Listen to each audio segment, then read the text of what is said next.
నమస్తే, అందరు ఎలా ఉన్నారు? నేను మీ వహీదా. వెల్కమ్ బ్యాక్ టు మన ఛానల్ చిన్నమ్మ చేతి వంటలు. ఈరోజు మీ అందరికీ ఒక మంచి కర్రీ చూపిద్దామని వచ్చేసాను.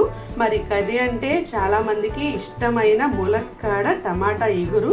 మరి ఈ ములక్కాడ టమాటా ఇగురు చాలా టేస్టీగా తక్కువ టైంలో ఎలా చేసేసుకోవాలో, దానికి కావాల్సిన పదార్థాలు ఏంటో ఈరోజు వీడియోలో చూసేద్దామా? మరి ఇంకా లేట్ ఎందుకండి, వచ్చేసేయండి. ఇప్పుడు స్టవ్ వెలిగించేసుకొని ఒక గిన్నె పెట్టేసుకున్నాం కదా, ఒక 5 టేబుల్ స్పూన్స్ ఆయిల్ వేసుకోండి, సరిపోతుంది కర్రీకి. ఆయిల్ కొంచెం హీట్ ఎక్కనిద్దాము. ఇప్పుడు ఆయిల్ హీట్ ఎక్కింది, 1 by 1 తాలింపు వేసేసుకుందాం. ముందు తాలింపు దినుసులు, జీలకర్ర యాడ్ చేసుకోండి. తాలింపు దినుసులు తెలుసు కదా, అందుకని చెప్పట్లేదు. మినప్పప్పు, పచ్చిశనగపప్పు, ఆవాలు, జీలకర్ర యాడ్ చేశాను. అవి కొంచెం ఫ్రై అవుతూ ఉంటాయి. అందులోని పచ్చిమిర్చి కూడా యాడ్ చేసేసుకోండి. ఒక 3 పచ్చిమిర్చిని ఇలా కట్ చేసుకొని వేసుకోండి. ఇప్పుడు కొంచెం ఫ్రై అవనిద్దాము. తాలింపు ఫ్రై అయింది కదా, ఇప్పుడు ఇందులో ఉల్లిపాయలు కట్ చేసి పెట్టుకున్నాం కదా, వాటిని కూడా యాడ్ చేసేసుకున్నాము. 2 ఉల్లిపాయలు వేసుకోండి. ఉల్లిపాయ ఎక్కువ అవసరం లేదు. టమాటా వేసి కర్రీ చేస్తున్నప్పుడు ఉల్లిపాయ తక్కువ వేసుకోవాలి. ఉల్లిపాయతో కర్రీ చేస్తున్నప్పుడు టమాటా తక్కువ వేసుకోవాలి. ఇప్పుడు మనం చేస్తుంది ములక్కాడ టమాటా ఇగురు కదా, ఉల్లిపాయ తక్కువ ఉండాలి. 2 ఉల్లిపాయలు చిన్నవి అయితే, పెద్దదైతే 1 ఉల్లిపాయ తీసుకోండి. వీటిని కూడా ఫ్రై అవనిద్దాం కొంచెం సేపు. ఉల్లిపాయ సగం ఫ్రై అయిపోయింది. ఇప్పుడు ఇందులో కరివేపాకు యాడ్ చేసుకోండి. ఒక 2 రెమ్మల కరివేపాకు వేసుకొని, ఉప్పు 1 టేబుల్ స్పూన్ యాడ్ చేసుకోండి. తర్వాత చూసి మళ్ళీ వేసుకుందాము. ఉప్పు వేయటం వల్ల ఆనియన్ తొందరగా ఫ్రై అవుతుంది. ఇది మీ అందరికీ తెలిసిందే కదా. కొంచెం సేపు ఫ్రై అవనిద్దాము. ఆనియన్ ఫ్రై అయిపోయింది. ఇప్పుడు ఇందులో ములక్కాడ ముక్కలు వేసుకుందాం. ముందు ములక్కాడ ఇలా ముందు వేయటం వల్ల కొంచెం ఆయిల్లో ఫ్రై అవుతుంది.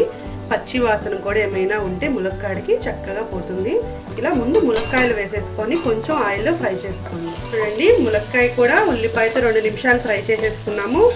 ఇప్పుడు ఇందులో టమాటాని యాడ్ చేసేసుకోవచ్చు. ఆల్రెడీ మనం ఉప్పు వేసాం కదా ఉల్లిపాయల్లో, చక్కగా అది ములక్కాడ కూడా ఉప్పు పట్టి ములక్కాయ కూడా చక్కగా లోపలకంటూ ఉప్పు వెళ్తుంది. ఇప్పుడు ఇందులో టమాటాలు యాడ్ చేసేసుకున్నాము.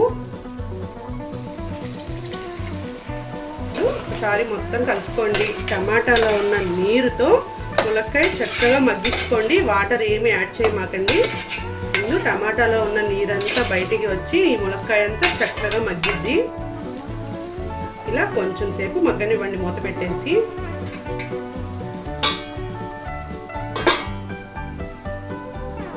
ఇప్పుడు ఒకసారి టమాటా మగ్గిందేమో చూద్దాము. చూడండి, టమాటా మగ్గిపోయింది. వాటర్ అంతా బయటకు వచ్చి చక్కగా ఎగిరిపోయింది. చూసారా, ఆయిల్ పైకి తేలుతుంది. ఇప్పుడు ఇందులో కొంచెం పసుపు యాడ్ చేసేసుకున్నాము. ఒక 1/2 టేబుల్ స్పూన్ పసుపు వేసుకోండి. ఇంకా మీడియంలో పెట్టేసుకోండి, మరి హై ఫ్లేమ్లో పెట్టకుండా, టమాటా ఊరికినే మాడుతుంది. దీన్ని ఒకసారి కలిపేసుకొని ఒక్క 2 నిమిషాలు మీడియం ఫ్లేమ్ మీద మగ్గనిద్దాము. 2 నిమిషాల తర్వాత మూత తీసి చూద్దాం. ఇప్పుడు చూడండి, పసుపు వేసేసాము. చక్కగా ఆయిల్ కూడా పైకి తేలిందంటే టమాటా మగ్గిపోయినట్టే. అలాగే ములక్కాయ కూడా మనకి 70% కుక్ అయిపోయింది. ఎప్పుడు కూడా కారం ములక్కాయ మగ్గిన తర్వాతే వేసుకోవాలి. ముందే కారం వేస్తే ములక్కాయ మగ్గదు. ఇప్పుడు ఇందులో కారం యాడ్ చేసేసుకుందాము. 2 టేబుల్ స్పూన్స్ కారం వేసుకుందాము. మొత్తం ములక్కాయలకి పట్టేటట్టు ఒకసారి కలుపుకోండి. ఈ కారాన్ని మరీ స్పీడ్గా తిప్పకండి, ములక్కాయ చిదరైపోతుంది. కొంచెం పైన తిప్పుకోండి.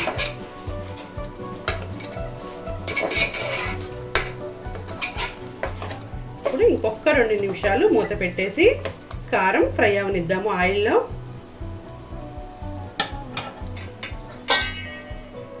2 నిమిషాల తర్వాత మూత తీసి చూద్దాం. కారం కూడా ఫ్రై అయిపోయి ఆయిల్ పైకి చేరుతుందంటే మనకి ఆల్మోస్ట్ 80% రెడీ అయిపోయినట్టే. ఇప్పుడు ఇందులో 1 గ్లాస్ వాటర్ వేసుకోండి. ఆ వాటర్లో ములక్కాడల్ని కొంచెం సేపు మగ్గనిద్దాము. ఇలా వాటర్ వేసుకొని మొత్తం ఒకసారి కలుపుకొని కొంచెం సేపు ములక్కాడల్ని ఆ వాటర్లో ఉడకనిద్దాము. మూత పెట్టేసి ఒక 5 నిమిషాలు మీడియంలో పెట్టేసుకోండి. వాటర్ మగ్గిందేమో చూద్దాము. చూసారు కదా, వాటర్ అంతా ఇంకిపోయింది.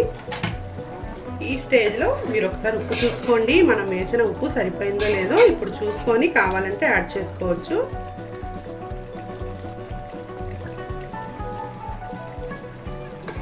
కొంచెం ఉప్పు పట్టిద్ది. మనం 1 టేబుల్ స్పూన్ వేసుకున్నాం కదా, తీసి పెట్టుకున్న ఈ 1/2 టేబుల్ స్పూన్ కూడా పడుతుంది. కరెక్ట్గా 1.5 టేబుల్ స్పూన్ సాల్ట్ పట్టింది నాకు. అలాగే కొత్తిమీర, కట్ చేసి పెట్టుకున్న కొత్తిమీరను కూడా యాడ్ చేసేసుకోండి. ఈ మొత్తాన్ని కూడా ఒకసారి కలుపుకుందాము.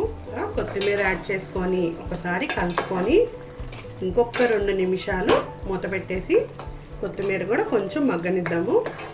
సరిపోతుంది. ఇప్పుడు కొత్తిమీర కూడా మగ్గిపోయి ఉంటుంది. చూద్దాం, మూత తీసి చూడండి. చక్కగా గుమగుమలాడే ములక్కాడ టమాటా ఇగురు రెడీ అయిపోయింది మనకి. ములక్కాడ పులుసు అంటే చింతపండు పులుసు వేసుకోవచ్చు. మనం చేస్తుంది ములక్కాడ టమాటా ఇగురు కాబట్టి చింతపండు కూడా యాడ్ చేయకూడదు. టమాటా ఎక్కువ వేసుకుంటే సరిపోతుంది. సరే, ఎమ్మీగా ఉందో, గుమగుమలాడే కర్రీ రెడీ అయిపోయింది. ఇంకా స్టవ్ ఆఫ్ చేసేసుకుని దీన్ని బౌల్లోకి తీసేసుకుందాము. చూసారు కదండి, సింపుల్గా ములక్కాడ టమాటా ఇగురు మనం ఇంట్లో రెడీ చేసేసుకున్నాం కదా. మరి టేస్టీ కర్రీ మీరు కూడా టేస్ట్ చేసేయాలంటే మరి ఇంకా లేట్ ఎందుకు, మీరు కూడా ఇంట్లో ఇలాగే ప్రిపేర్ చేసేయండి. మీ అందరికి కూడా ఈ ములక్కాడ టమాటా ఇగురు ఖచ్చితంగా నచ్చింది.